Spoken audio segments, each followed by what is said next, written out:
E aí pessoal? Sejam bem-vindos a mais um vídeo do canal, e trazendo para vocês a continuação da parte 3, do capítulo 1. Então, já deixe o like aí para fortalecer, é nóis! Dito isso, vamos para o vídeo. A história continua, na perspectiva de Ains. Ele só teria que considerá-la como uma garotinha assustadora, por enquanto. Ele não podia permitir-se ser levado por sua aparência jovem e rosto bonito. Ela era uma garota que tinha algo perigoso dentro dela.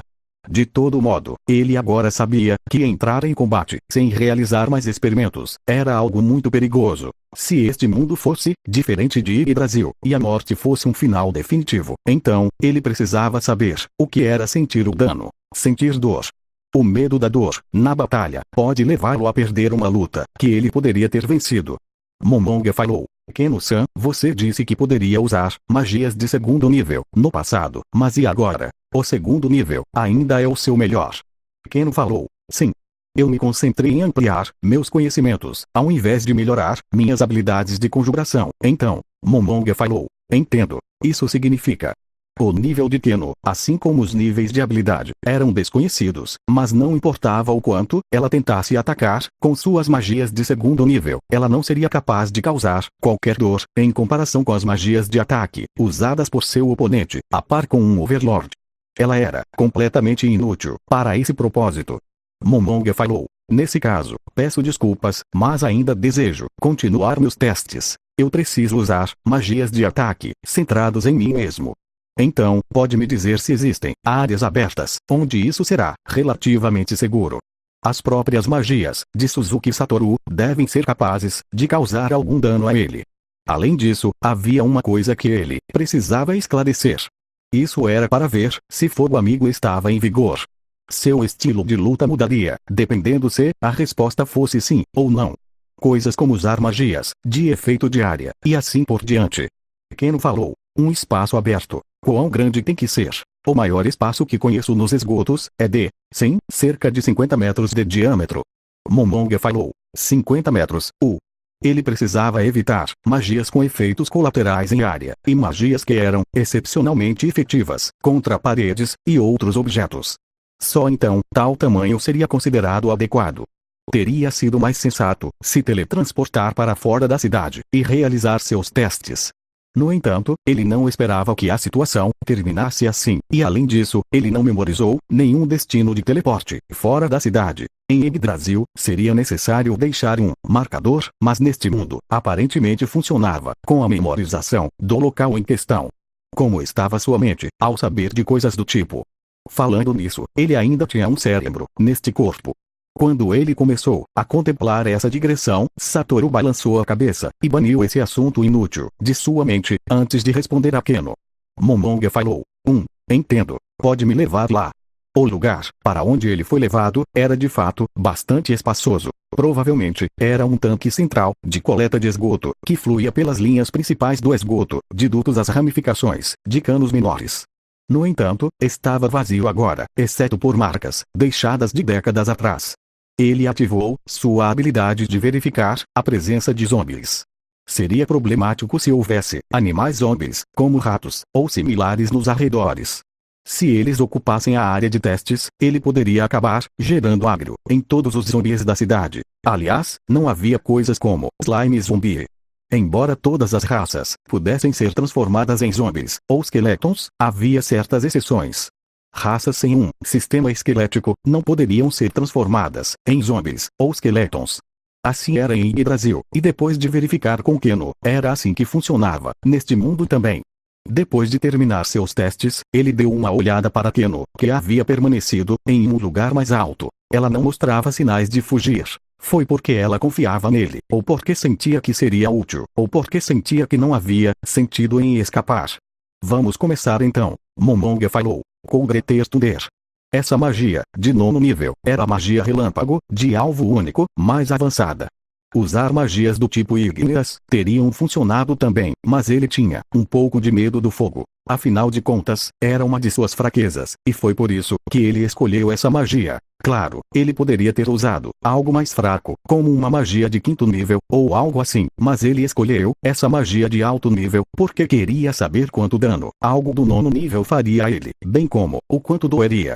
Além disso, essa era uma das magias que um Overlord normalmente usaria, e ele também queria ver se poderia direcionar magias de alvo único contra si mesmo. Um espesso pilar de eletricidade percorreu o interior do esgoto com uma luz ofuscante. E então, enquanto sentia dor, Suzuki Satoru também percebeu que essa dor não era insuportável. Seu senso de dor parecia ser suprimido também. Esse era mais um efeito de seus traços como um Undead. Suzuki Satoru não pôde deixar de rir. Embora ter ganhado um corpo Undead tenha chocado um pouco Suzuki Satoru, graças a esse corpo que ele poderia fazer uso completo de suas habilidades. Se ele ainda tivesse seu corpo normal, que pudesse sentir dor normalmente, certamente Suzuki Satoru teria temido lutar mais, e ele poderia até ter escolhido evitar a luta. Depois disso, Suzuki Satoru tirou um pergaminho de seu inventário. Ele tinha que verificar se poderia usar pergaminhos normalmente. Ele liberou o poder contido no pergaminho, e chamas abrasadoras cobriram o céu. Continha a magia Napalm. A história é cortada. Retorna na perspectiva de Evie Wiley. Houve um trovão de cortar o céu. Foi seguido por um incêndio que chamuscou o céu. Uma onda de excitação e medo tomou conta de Keno Fazri's Inverno. As palavras Magic Caster ou Undead não eram mais suficientes para descrever isso. Este era um poder que só um ser superior a ambos podia empregar. Em outras palavras, essa magia era dos deuses, ou seres semelhantes, Keno acreditava fervorosamente. A família real Invern seguia a fé de Nabel, que também era presente nos países vizinhos. Era um panteão liderado pelo deus do sol, Be'er-Niala, que segurava uma pedra preciosa na mão, e a deusa da lua, Lukines, que empunhava um cajado de joias. Em última análise, no entanto, não foi uma crença nascida de uma devoção interior, mas simplesmente uma religião estatal. Outras pessoas, além dos olhos arco-íris, viviam neste país, e a fé Nabel, como a religião do Estado, era usada para fortalecer os laços entre as várias etnias. Pode-se até mesmo ir mais longe e dizer que eles estavam usando a religião para estabelecer laços com as nações vizinhas.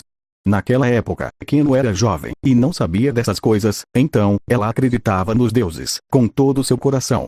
No entanto, naquele fatídico dia, e todos os dias que se seguiram, os deuses não tinham conseguido salvá-los. Portanto, Keno não acreditava mais nos deuses.